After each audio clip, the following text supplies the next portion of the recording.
Hello, everyone. Welcome to our podcast. I'm PG Ramos. And I'm Janina Joyce de Santana. Today, we'll be discussing a current issue that has greatly affected many Filipinos, which is the Philippine flood control scandal. Every year, the Philippines experiences strong typhoons and heavy rainfall.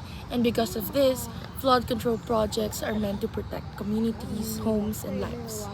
But despite billions of pesos being allocated on these projects, many areas continue to experience severe flooding. But here's the part that really makes people ask questions.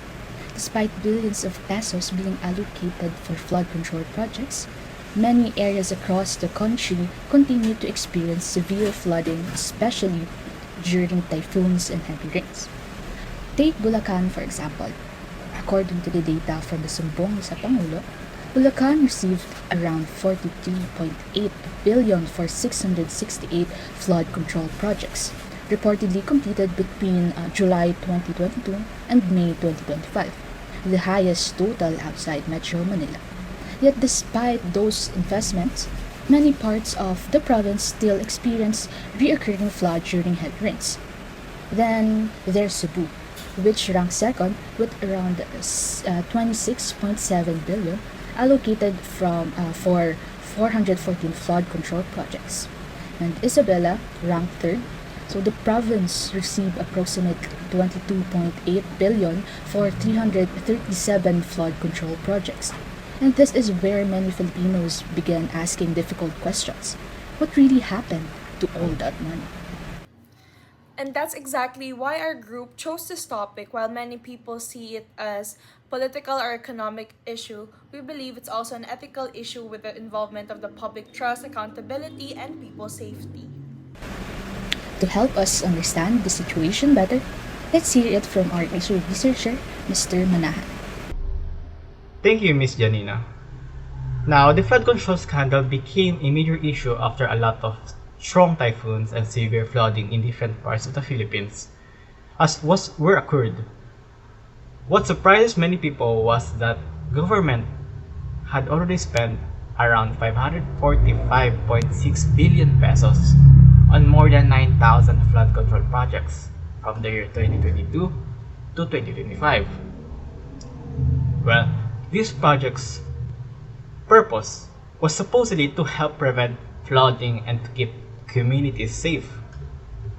In spite of that, spending a huge amount of money, many areas of the Philippines still experiences severe or serious flooding issues. Because of this, people started asking, where did all the money go? After investigations were conducted, it was discovered that while many projects were listed as completed, some were built using poor quality materials, and others were ghost projects.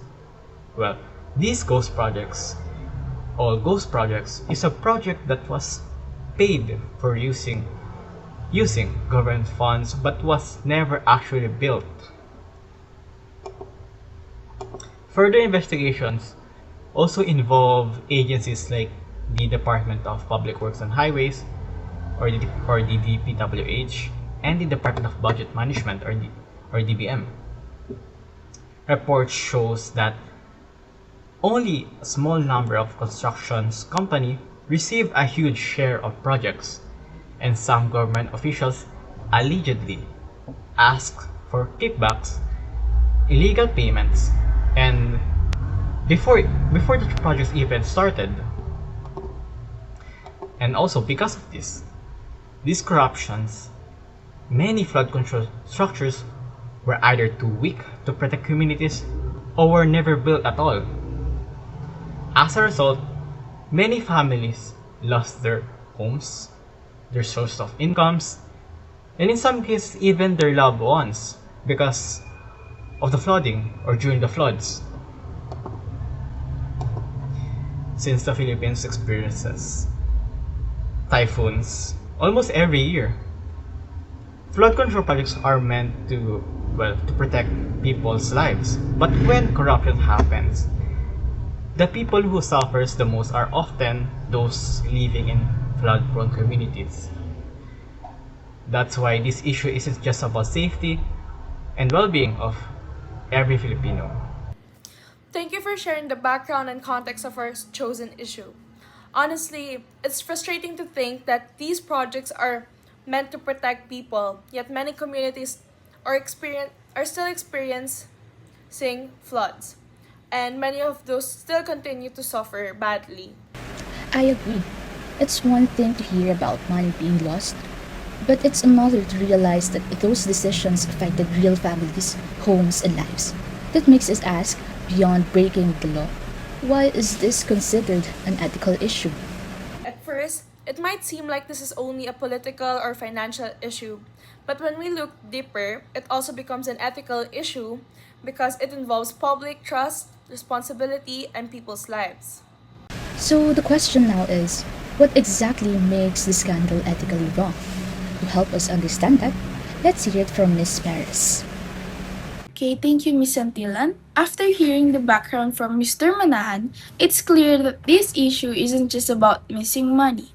It's about the people who were supposed to be protected but end up suffering because of corruption. As both of our hosts mentioned, this goes beyond politics and economics. It also raises serious ethical concerns because it involves public trust, responsibility, and people's lives. So, what exactly makes this scandal unethical? First, let's look at it through deontology, which is all about doing your duty and doing what's right. Public officials have a responsibility to use taxpayers' money honestly because that money belongs to the people. They were trusted to build flood control projects that would keep communities safe. But instead, some approved ghost projects or allowed poor quality construction. They failed to do the job they were trusted to do and broke the trust of the Filipino people. Another way to understand it is through utilitarianism, which says that the best decision is the one that benefits the greatest number of people. Unfortunately, that's not what happened here. Only a few people gained financially, while millions of Filipinos suffered the consequences. Families lost their homes, communities were flooded, and some people even lost their lives. Instead of creating the greatest good, their action caused the greatest harm. We can also look at this through virtue ethics, which focuses on the person's character. Government officials, engineers, and contractors are expected to be honest, responsible, and fair and have integrity. But in this case, what we saw was greed, dishonesty, and lack of concern for the people. Instead of serving the public, they choose to put their own interest first. Finally, this scandal also violates the principle of justice and human dignity. Justice means that public resource should be used fairly so everyone gets the protection they deserve. Human dignity reminds us that every Filipino has the right to live in a safe community. But when flood control funds are stolen or misused, that right is taken away, especially from poor families who are often the first to suffer whenever flood happens. So overall, this isn't just a case of corruption or wasted government funds. It's a failure to do what is morally right, and the people who paid the highest price were the ordinary Filipinos. Thank you for that explanation. It really shows that corruption isn't just about money. It reflected the values and choices of the people entrusted to serve the public. Exactly, and if unethical decisions created this problem, then ethical leadership should also be part of the solution. So instead of asking only how those responsible should be punished, let's also ask how we can prevent something like this from happening again. Let's now discuss some ethical interventions that can help strengthen integrity, accountability, and public safety. Thank you, Ms. Ramos. You raised an important point when you ask how we can prevent something like this from happening again. While holding people accountable is necessary, preventing corruption before it happens is just as important. First, the government should be more transparent and accountable. Information such as project budgets, Contractors, construction progress, and completion reports should be open to the public. There should also be independent inspection before projects are officially accepted. This helps ensure that public funds are truly being used for the people. Second, the government officials, engineers, and procurement officers should receive regular ethics and integrity training. These programs should teach responsible leadership, proper management of public funds, how to avoid conflict of interest, and how to recognize corruption risks. Having technical knowledge is important, but having strong ethical values is just as essential. Third, engineers and contractors should be held to higher professional standards. Those who knowingly approve unsafe or fake projects should face serious consequences. This encourages professionals to act with honesty, integrity, and courage even when they're under pressure to do otherwise. Fourth, communities should also have a role in monitoring projects. Local governments, school, civil societies organizations, and ordinary citizens can help report irregularities and make sure projects are actually completed as promised. When the public is involved, transparency becomes stronger and trust can slowly be rebuilt. Lastly, universities should continue strengthening ethics education for future engineers, public administrators, and policymakers.